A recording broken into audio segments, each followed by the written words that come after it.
Hello, everyone. My name is Vernisa, and this is my podcast, Speak Up. Shout out to my new listeners out there. For those of you that don't know, the mission statement for this podcast is we'll use our voices to motivate people to overcome life's challenges through self-love and respect.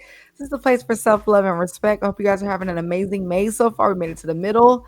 I don't know where time is going, but we are here. I'm excited for today's episode. I haven't did a body episode in a minute, fitness and body love. So tonight's episode is going to be really cool. I have a special guest today. You guys give it up for dance fitness coach Ashley Chapman, aka Fit Body by Ashley. Hey.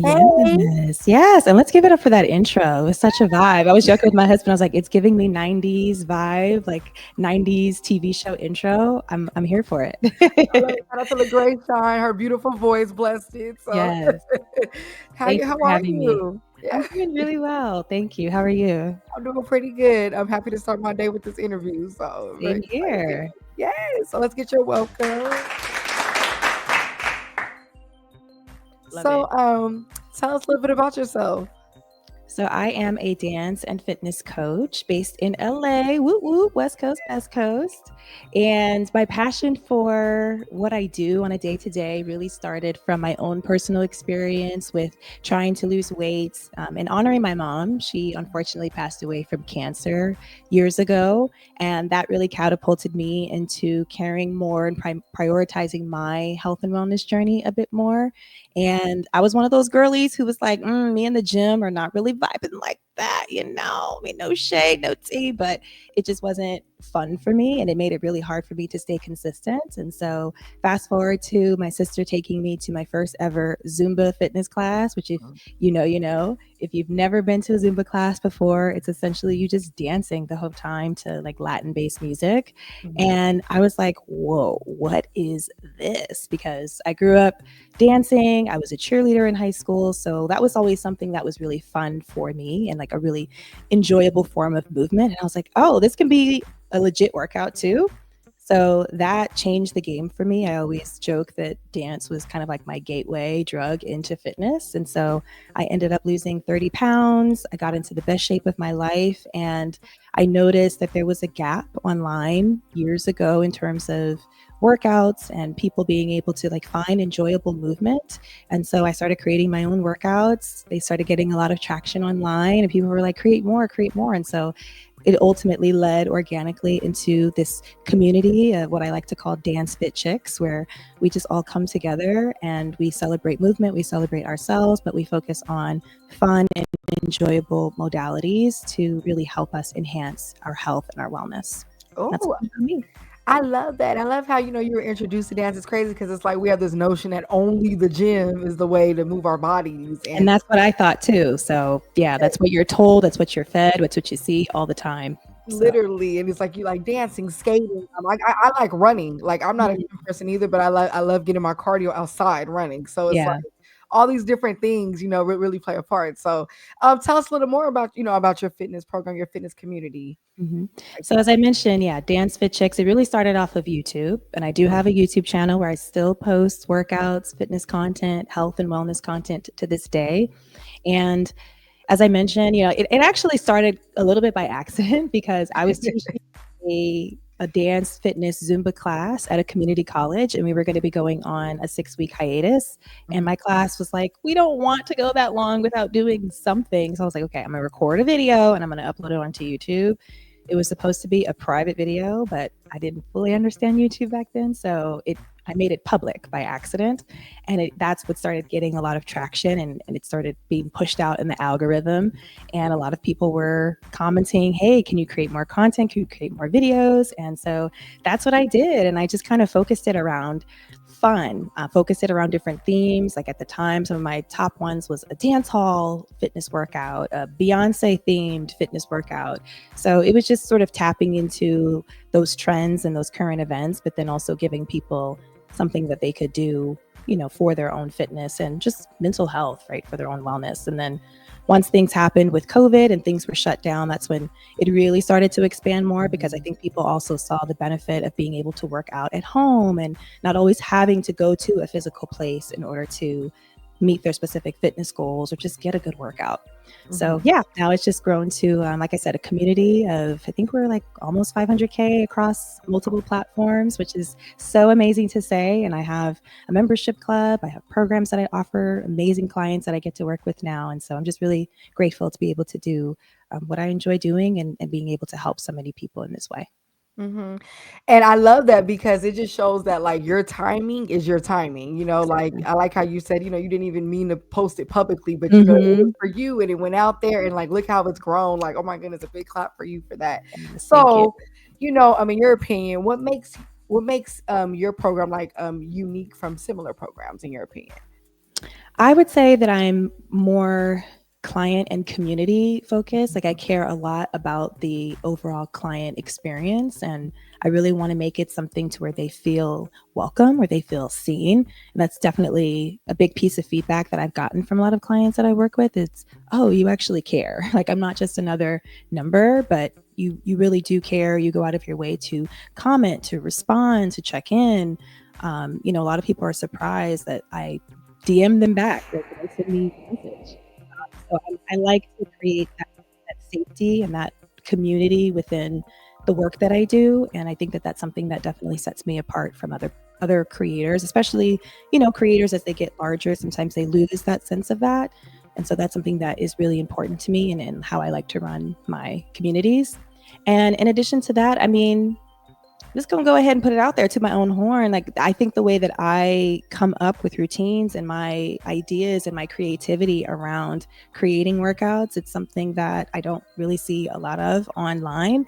And, especially with being a black woman with curves, who still has a figure, but who also is strong and who enjoys fitness and movement. I think that bringing that type of representation to the fitness space is also something that is different about me. And that's just really important, in general, for us to have more diversity and to see different ranges of fitness creators, or just fitness people into fitness, period. Showing up and showing, hey, this is what you can do and this is what's possible for you in your body. Mhm.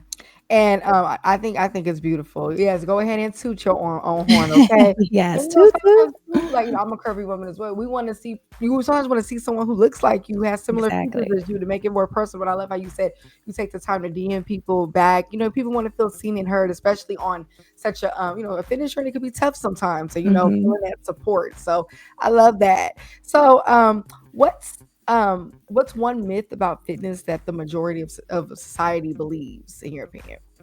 I don't know if this is necessarily a myth, but a misconception is that getting fit, losing weight, Mhm, prioritizing your health and wellness has to be a miserable experience. That mhm, whole no pain, no gain mantra is something that's very popular mhm, amongst a lot of fitness spaces. And I think people think that, okay, well, if I'm not hating it, then that means that it's not effective, mhm, right? Or that I can't see sustainable results. And I wholeheartedly, loudly disagree with that sentiment. In fact, I think it's the opposite. I think that the more enjoyable the process is, the more sustainable it's going to be, the more you can make it a real lifestyle change that you stick with longer than 75 hard. So I I am somebody who is a proponent of figuring out how to make the process more fun. Like, even just walking, because I love taking walks. And so now I curate playlists and I call them dance fit walks. So it's like, now you dance to the beat, or you walk to the beat of the music that you're listening to. Like, that's just a way for you to make even walking more fun if you want to. And I think that there's always ways that we can figure out how to make our experiences of prioritizing ourselves a little bit more fun, a little bit more enjoyable. And so, mhm. yeah, that's definitely one misconception that I want to shout from the rooftops, that you don't have to believe that. That is a beautiful answer too, and I think of, like, when your answer, I think of skating. Like, look how much Hmm. people like going skating. You dance, you groove, but the whole Oh time you're actually yes, getting a workout, but you don't realize it because you're just so into it. that So part. that's a really good one. And also too, with running, I realized, like, even if you just run 1 or 2 miles, that's still the workout. And it's like, Hmm. think about it, your body really feels it like mile 5 or something like that is where it feels intense, but that 1 or 2 is even good. So Right. I like that And answer. it's not to say that it will never be hard, right? Mhm. And it's not to say that you won't have moments where you don't want to do it. Like even to Mhm. this day, as somebody as seasoned as I am in what I do, I still have moments where I wake up and I'm like, do I really want to get out of my comfy warm bed to do a dance workout right now? Not really. But I know how I feel and I know what it looks like to show up for myself, and that feels good. And so even if it doesn't always feel good in the moment, I know that there are definitely still ways that I can make it more fun, and ultimately showing up for myself, it gives me a really great feeling and sense of accomplishment. And it's fun to just know like, okay, I'm showing up for me, right? Because we, especially as women, we're expected to show up for any and everybody else but ourselves. And so that's also a big part of what I like to encourage and empower women to do. It's show up for yourself. That's like one of the best gifts that you can ever give yourself to. Literally. And my best friend always says, you never regret a workout. So I love that. Right. So, what is a message that you want clients to receive from your fitness program? Empowerment, Mm. confidence, knowing that they're not alone, Yes. and just having a sense of community, a space where they can plug in and pour into themselves. I've gotten so many comments over the years of women who will say, even if it was just like a 10-minute workout that I posted on YouTube, they'll leave a comment. They'll just say, wow, after I did this, I cried because I haven't taken this intentional time to just show up for me. Mhm. And dance and movement, and it really does parallel with life, like the ebbs and flows of life, and pouring into yourself and being able to just have that space where you release or you push yourself a little bit more, you show yourself what you're capable of. I think that's really what I want a lot of the women who are in my space to walk away from, is this idea and understanding that they can feel confident, they should feel confident in whatever stage they're at in their journey, to feel empowered to know that they can take that time for themselves, and just also knowing that they're not alone in the journey, and just feeling really good and proud of the fact that they are taking these steps to live a better life, healthier life, and that how that translates into so many other areas of their life. Okay. I love that. I love that. So, you guys, in honor of Ashley, today's episode is titled Body Love. So, we're going to be talking about the importance of having a healthy relationship with your body, being gentle with your body, being patient with your body. So, let's get into the ask up question. Let's get into the ask up question of the night.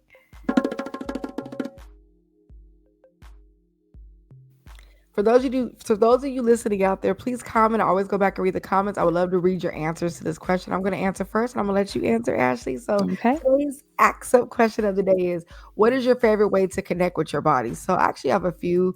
One of my favorite ways at home is to stretch. Like I like to actually set aside at least 10 to 15 minutes and really sit there and have like a whole stretch routine. Like figuring out what parts need it the most, allow my body to relax, breathing. Also like running, as I mentioned before. I did do my first marathon last year, and that was a good way to connect with my body, which was like, Yes. doing that, you're out there for so long, and it's like you get time to really think and, talk to yourself and listen, feel your body too in that. And this is a weird one, but I like to say this one. I like to walk around naked, like around the house sometimes. Like Not that's weird a at way to all. connect with Yes. yourself. Not weird. Yeah, not weird, right?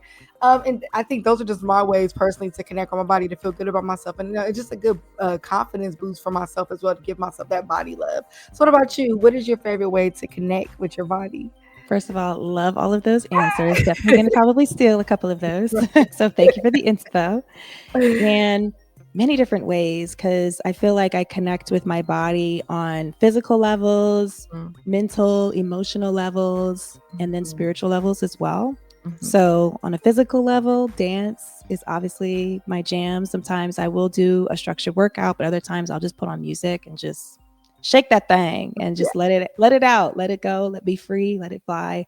Yes. I also have love songs that I listen to for myself. So that just helps me to remind myself that, hey, I love you just as much as I love any person outside of myself. And so I kind of allow myself to like date myself, love on myself in that way. I also love taking walks. Being out in nature is really calming and peaceful, and just it really helps me to de-stress or just clear my mind and also get creative juices flowing. And practicing my art. So I'm also an actor, multi-hyphenate creator. I love being on camera. I love just creating. So being able to do that in different ways, it's also a way that I get to love on myself and honor my artistry. And in addition to that, I think something that lately I haven't been doing as well with, so I need to get better with, it's just restful sleep and having like a solid nighttime and sleep routine, because I am somebody who sometimes my brain and my body is just on the go, go, go, go, go. And I know how restorative and rejuvenated I feel after I get quality sleep. So yeah, that's just another way to love on myself physically, but also mentally and emotionally. I love those answers too. Yeah, sleep is a big one. Yeah, I've been Mhm. noticing how important that sleep is, and being and not and being unapologetic about it. You know, it's Right. like I think sometimes we feel like, oh, I needed that rest, but it's like, no, you needed that You rest. needed that rest. Okay. And then some. Yes. So let's talk about the importance of having a healthy relationship with your body. We get one body. It's a lifelong relationship, and I think too having that patience and care with our body through different chapters, Yeah. especially us as women. Our body goes through so many changes with hormones, stress, life, like in general. If we become parents, all those things, like knowing that, I feel like loving each chapter. I remember I was at Run Club one day, and one of the homegirls got up and spoke, and she was like, love your body where it is at this moment. She was saying how, yeah, you have goals, things you want to do, but that this body endured what it endured, it got through what it got through, and it's still here for you. And then, if you want to add to it and do more for it, do it. And I Yeah. just love that quote, because I think especially when we want to start a fitness journey, we spend a lot of time kind of shaming ourselves, like, oh, I have this here, I want to lose this. And the whole time we're kind of like being mean to ourselves. There's nothing wrong Right. with wanting to get stronger or get healthier, but I think also to love ourselves through that process. So that's a big. Yeah, I agree. And, as somebody who does kind of work in the weight loss fitness space, of course, aesthetic goals are that come along with it, that come along with what a lot of the clients that I work with are interested in. And I don't think that there's anything necessarily inherently wrong with having an aesthetic goal, as long as it's coming from, as you mentioned, a place of self-love as opposed to shame. And I think that there is and should be an empowering way to approach your goals. And also remembering that it's the before version of you that gets to the after version of you, right? Like the before version of you is the one that's showing up, that's doing the work, that is pushing through the challenges.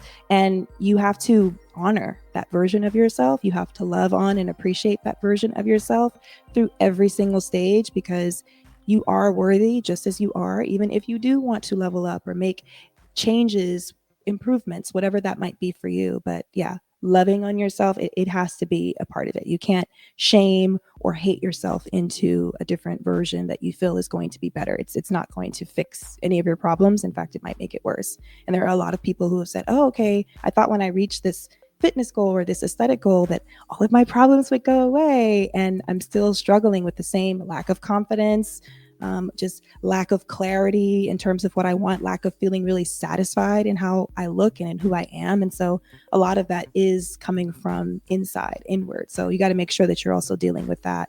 Because an aesthetic goal isn't going to be the fix all for that. And I want people to focus on health first, because I think that solves so many different things for people. And oftentimes the health part that kind of blends into the aesthetics, if you are prioritizing that. And even if it doesn't, like, we just want to make sure that we're going about it in healthy ways, because even skinny people who might have a so-called aesthetic goal, they're not healthy and that they're not somebody that you should look up to in terms of what you aspire for your own life, or what you aspire your own health and fitness journey to look like.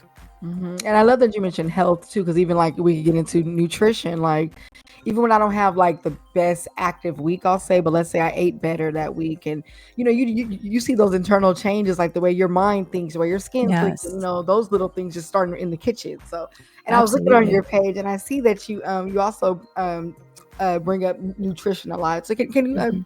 share a little bit of details on that, on nutrition? Oh, it's so important. People put a lot of emphasis on the workouts Mhm. and just give me the exercises that I need to do for XYZ. And I'm like, okay, you can do those all day and night. But if you're not prioritizing your nutrition, and honestly, like nutrition, it just helps on so many different levels. Like how you were mentioning, you feel better, you have clearer skin, you might have less brain fog. I mean, I don't think people fully sit in like how important nutrition is, not just for weight loss or an aesthetic goal, but just for overall health and function and cognition and just feeling really good and like more connected in their body. I mean, there's so many clients that come to you like, I'm just tired every single day. It's like, well, yeah, because you're probably not eating enough. You're probably not fueling your body with enough nutrients. And when they start to make even just those subtle shifts, they're like, oh, now I have a little bit more pep in my step. Now I get better sleep. Now I have less fights with my spouse because I'm less irritable, right? And so, yeah, nutrition is extremely important. And I like to have just a very balanced approach to nutrition. I don't really like using terms like clean, dirty, or cheat meal, cheat days. I feel like food can and should be neutral. It's just these are foods that are a bit more nutritious, and these are foods that might have less nutrients. These are foods that might make you a little bit more hungry. These are foods that might keep you more full and nourished for longer. And so it's just a matter of you figuring out, how to balance that. And I also, again, going back to fun approach, I really love giving people alternatives on how they can make fun remix versions of foods that they love to eat so that they can still have pizza, tacos, burgers, and fries, but it's something that's still nourishing for them. It helps them to get more vegetables in or more vitamins in, and they feel more energized, they feel fuller for longer, and they're still able to enjoy those types of foods without like stressing, about every single calorie or, is this going to make me gain weight? It's like, no, still enjoy your life. It has to be sustainable. It has to be something that you can keep up with long term. So yeah, that's just how I like to approach, overall nutrition and how people feel themselves just for health benefits. I like that. A very healthy approach on taking everything. So, Mhm. and speaking of all this, even with nutrition and physical movement, we have to be gentle with ourselves and have patience with ourselves. Because, like, Right. let's say you're like, well, I want to start eating healthy. That takes patience. Because, yeah, you might have some cravings, or you might catch Mhm. yourself resorting to certain eating habits, real quick, and then going back. So it's like that takes patience to kind of get yourself fully like, okay, I'm eating a nutritious meal. So, what's a piece of advice you would give to a person who is new to fitness, who wants to work on having patience with their body? Let go of the all or nothing mindset. Mhm. Just let it go. You're not going to be perfect. There is no such thing as perfection, because what I see happen a lot is women will start a new fitness routine or a new diet plan and they're like, okay, I'm cutting out all of the carbs, bread. I'm not even breathing air. Okay, I'm on a no air diet. Oh my And goodness. then 2-3 days in, they're hungry, cravings are through the roof, and then the Lay's bag of potato chips is just calling their name at 10 o'clock at night, and they're It like, well, calls. screw it. Yeah, I'm just going to go through the whole bag. And then they feel immense guilt. And they're like, oh, I messed up. So like, okay, well, I'll start again next Monday. So I'll just say screw it and just eat whatever I want and just go through the whole pantry this weekend. And it kind of perpetuates this cycle again of shaming yourself, of feeling guilty, giving yourself an impossible mark or goal that you can't really attain, and letting yourself down, right? Feeling like you're letting yourself down, and then it just this loop goes back and forth. So let go of the all or nothing mindset. Let go of the I have to be perfect mindset. Pick one thing. Pick one thing that you can focus on and prioritize. I even will tell clients, you don't have to rehaul your whole diet. Just pick one meal a day. Maybe you just say, for the next couple of weeks, the next couple of months, I'm just going to focus on making a more nutritious breakfast. And that's all that you focus on. And you get comfortable with that. And when that feels easier, when that feels like, oh, okay, this is more of my habit, I don't have to think about it as much. It's a part of my routine now. All right, now maybe I might move to lunch or dinner, or maybe I might move towards drinking a bit more water and less soda, or maybe I might look at swapping some things out. So it really is those incremental steps. And it's hard to give that advice because we live in such a microwave, instant gratification culture where people just want stuff really, really fast. And they think that if I just go to the extremes, that's going to be the better option. But it is the faster route to take it slow. And so you want to take things slower. You want to give yourself that ability to adapt to transition those habits, because that's what's going to help you to stick to it long term. I love that you said that. Yeah, because I'm reminding the book, The Compound Effect. Like those little tiny, tiny things add up. They And I all think add up. about even me on my running journey. I would I would go to the run club like once a week. Mm-hmm. I started walking. I'll walk a mile with the group. Then I slowly push myself into running. But then I started going twice a week. But it's like you said, those baby steps, those increments, and you look up, it's a lifestyle. It's like something that you crave, Right. that you end up wanting to do. So I love that. And also too, going off what you said, people thinking they could just do things hardcore.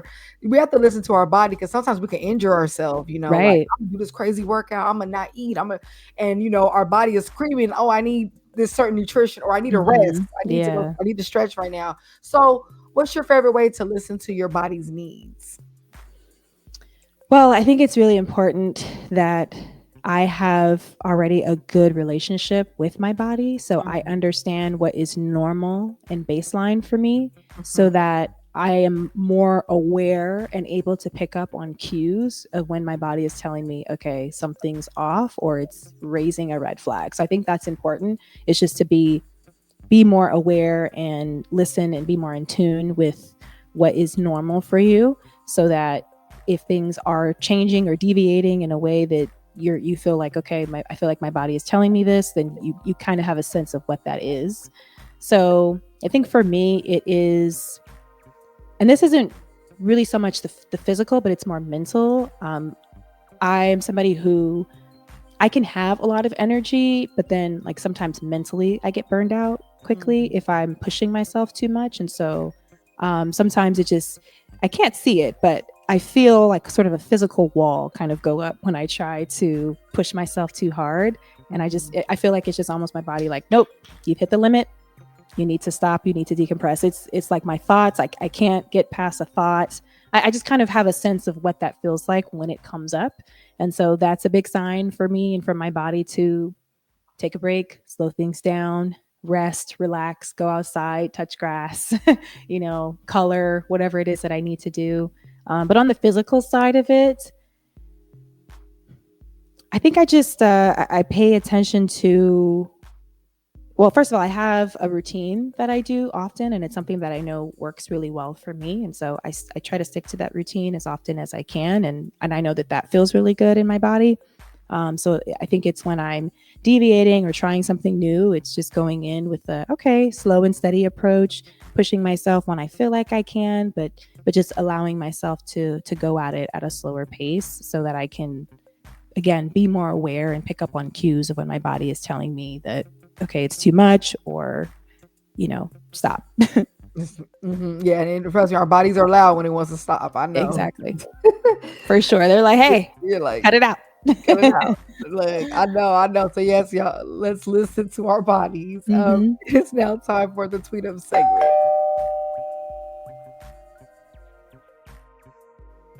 I like to know Twitter, whatever they call it. So something that I tweeted this week, I guess today's episode is moving your body is important. Yes, you guys, moving is good for you. Don't underestimate the power of a walk or dancing in your living room. Like those little things matter. Like, I actually went to the beach yesterday and took a walk, and it was a much needed walk. I was like, I haven't just took a walk in a minute. Just around by myself. You know what I mean? Got me a acai bowl and just enjoyed the breeze. And those little simple things actually are like the best things for you, and your body will thank you for that. So, what's something that you are proud of yourself for on your fitness journey? Oh, resilience. Yes. Man, resilience. And I think I'm also really proud of how I use movement as medicine.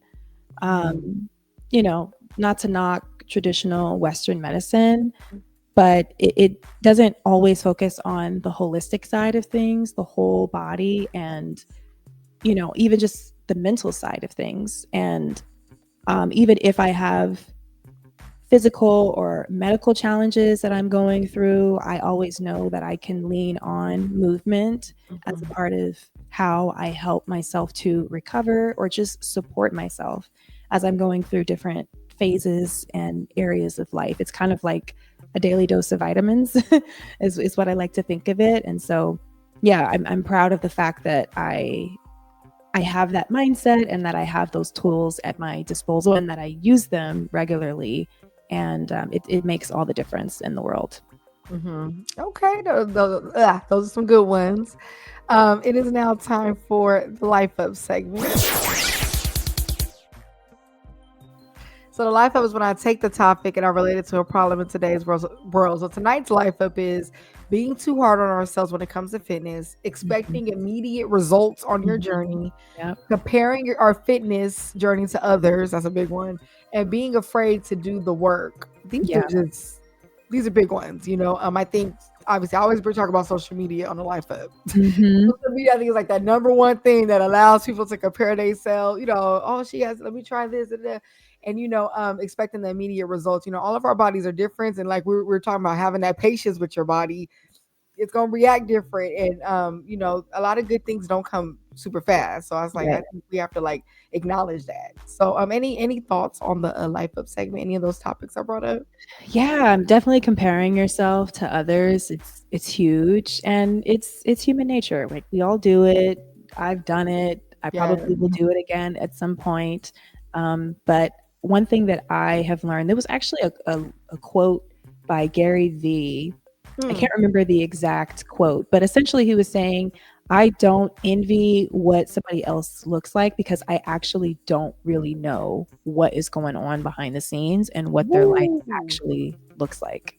And that always stuck with me because it's so true. I mean, even when it comes to talking specifically about weight loss and health and fitness, you don't know what a person is really doing behind the scenes to look the way that they look. You don't know if it's sustainable. You don't know if it fits your lifestyle.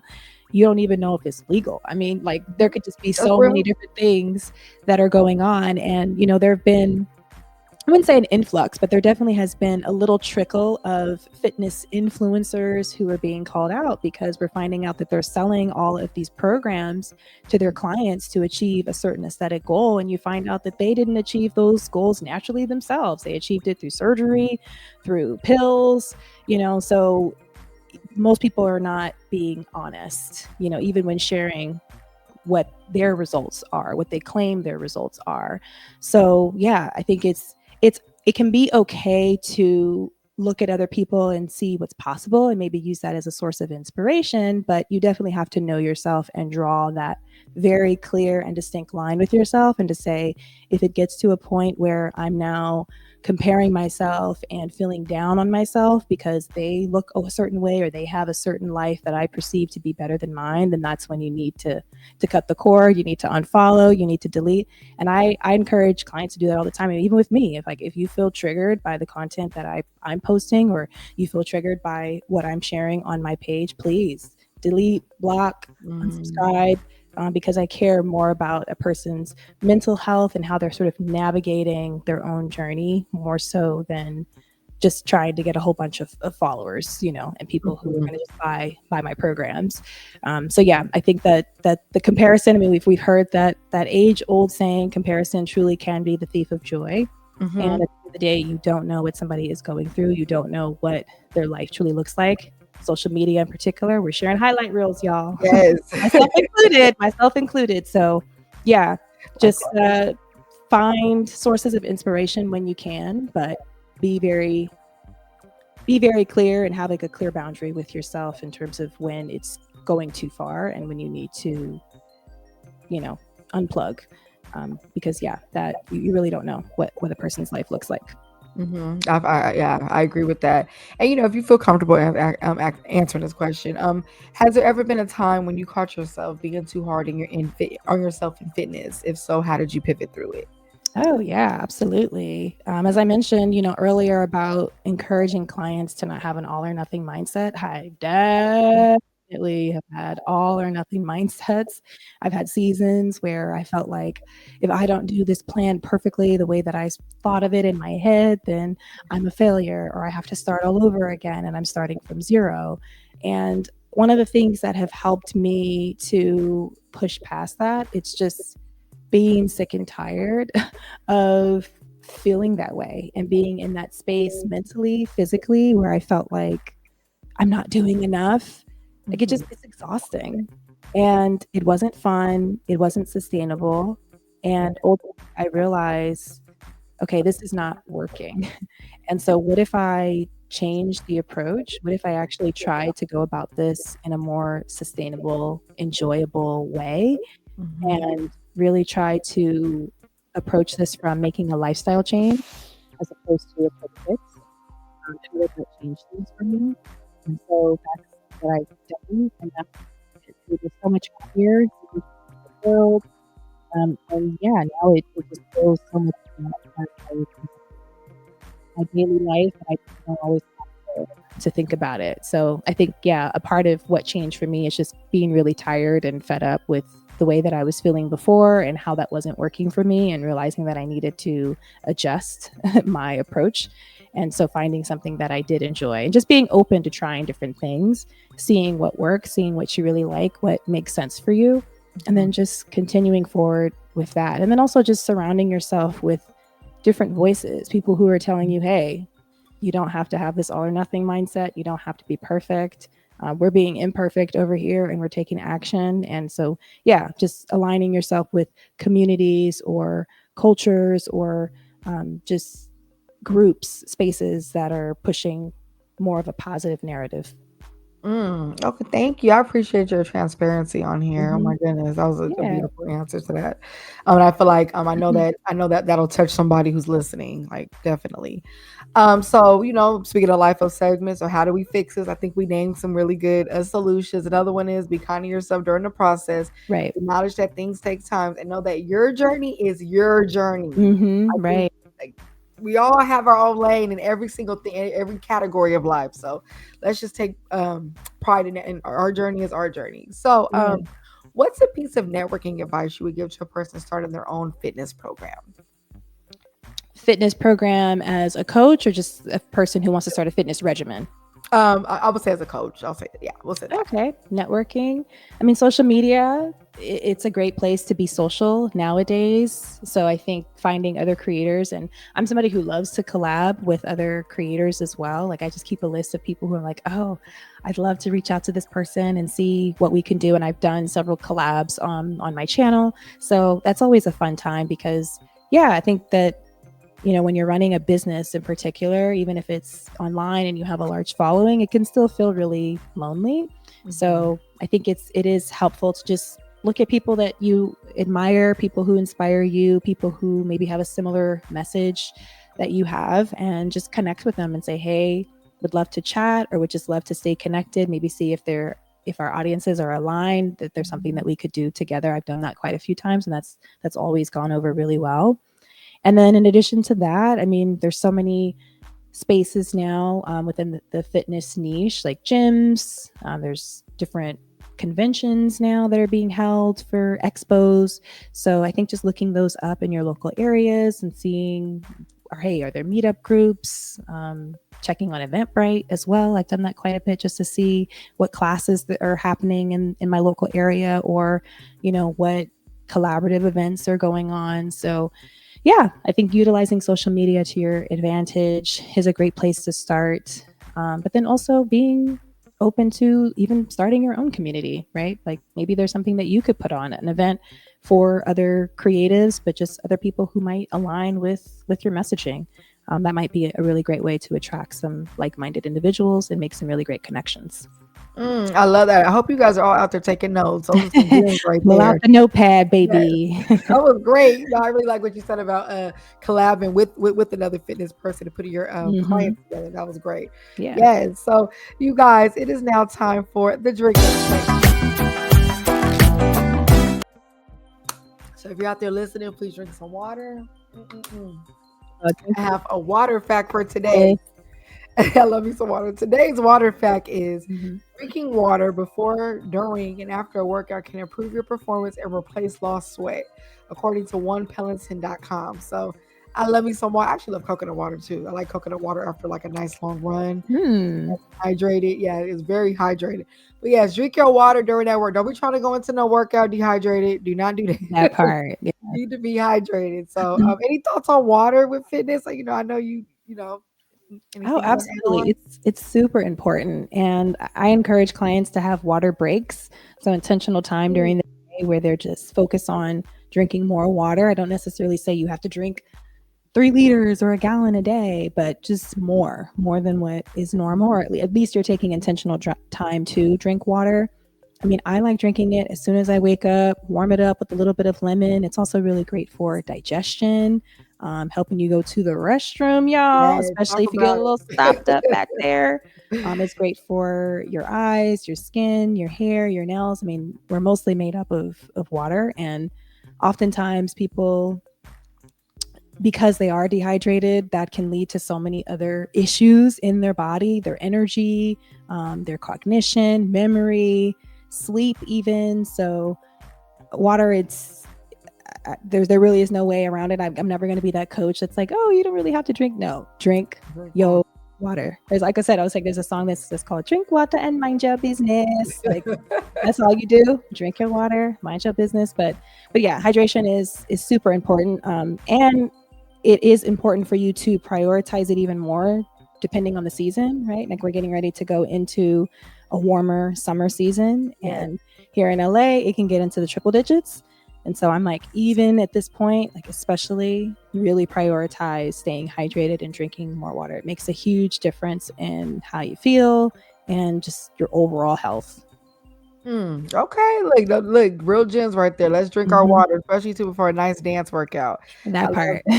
Yeah. So, what's one of your favorite client testimonies that you received? It's so hard to choose just one. It's hard to choose one, so I'll just choose a type of testimonial because I've gotten a few like this. So a type, for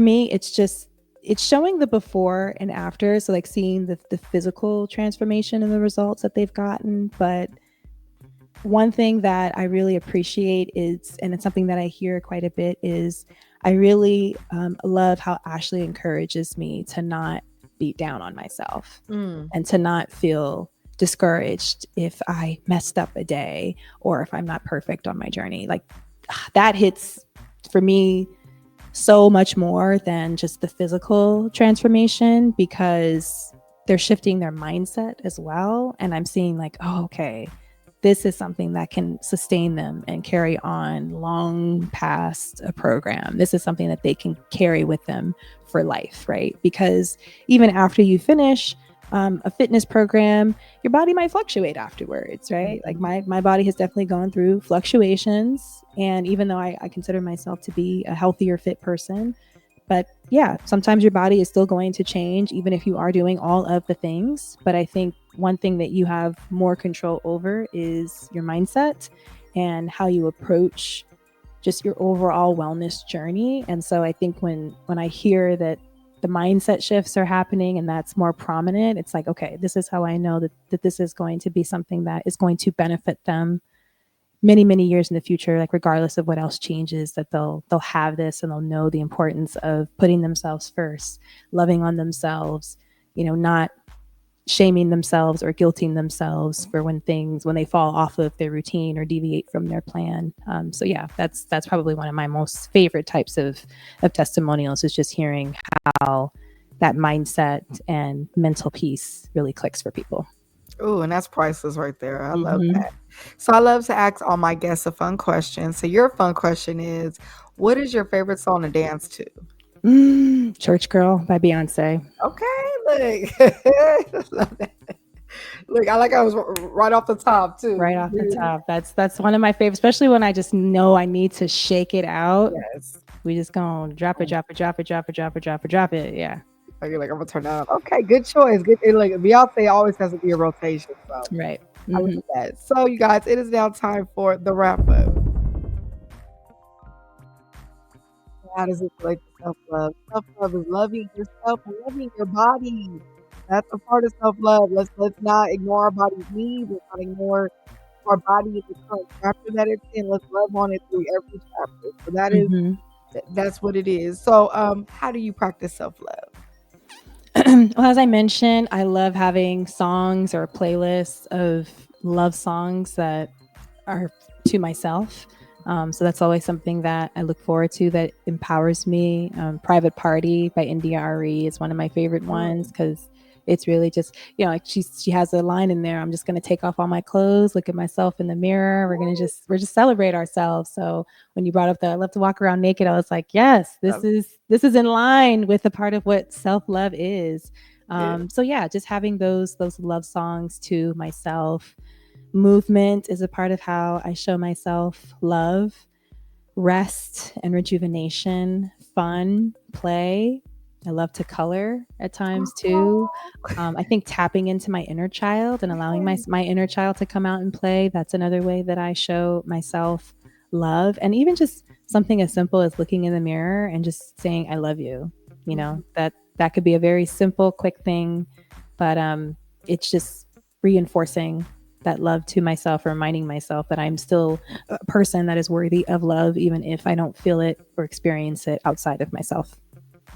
Oh, beautiful answer. I love the inner child one too. Oh my goodness. Yeah. I What love about you. you? My way first I love to I like to move I like to get dressed for the day. Like I like to keep my nails done. Like I love having my nails done. Like that's one of my like little things that I do for myself.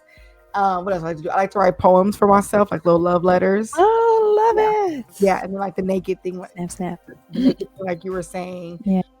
Taking my time on my hair. Like I'm a curly head really, so I'm straight right now. But taking that time to like twist it up sometimes. Massage my scalp. Like just those simple things we don't think of on the daily because we're always just on the go. Like so, those are my some of my ways to practice self love. Oh, and affirmations. It's beautiful. Yes, and this is a no question, but questions I love to ask all my guests.